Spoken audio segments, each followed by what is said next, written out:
അസ്സലാമലൈക്കും. അപ്പോൾ ഒരു ഫിറ്റ്നസ് കണ്ടന്റ് ഒക്കെ ചെയ്യുന്ന ഒരാളെ സൺഡേ എങ്ങനെ ഉണ്ടാവും ഞാൻ കാണിച്ചു തരാം. അപ്പം let start. This is day 11. അങ്ങനെ രാവിലെ തന്നെ നേരത്തെ എണീച്ചാണ് ഫുഡ് കഴിക്കാൻ എണീച്ചതാണ്.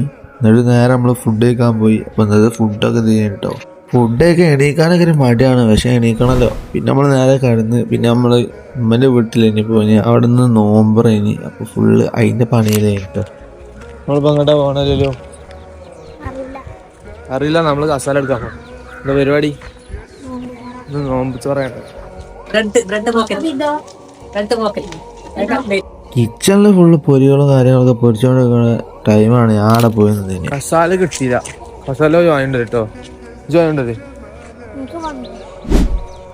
കസാല മേടിച്ചു പോണു. ശക്തി ഉണ്ടല്ലേ. ഗ്ലാസും കാര്യങ്ങളും വാങ്ങാൻ പോയതിന്. അപ്പോൾ ഗ്ലാസും കാര്യങ്ങളൊക്കെ വാങ്ങിയിട്ട് കുറച്ച് നേരം അവിടെ അങ്ങനെ വെറുതെ ഇരിക്കണ കുറേ സംഭവങ്ങൾ, ഊഞ്ഞാലാടി അങ്ങനെ കുറച്ച് ടൈമൊക്കെ സ്പെൻഡ് ആക്കിയുള്ള സംഭവമാണ് ഇപ്പോൾ കാണിച്ചത്.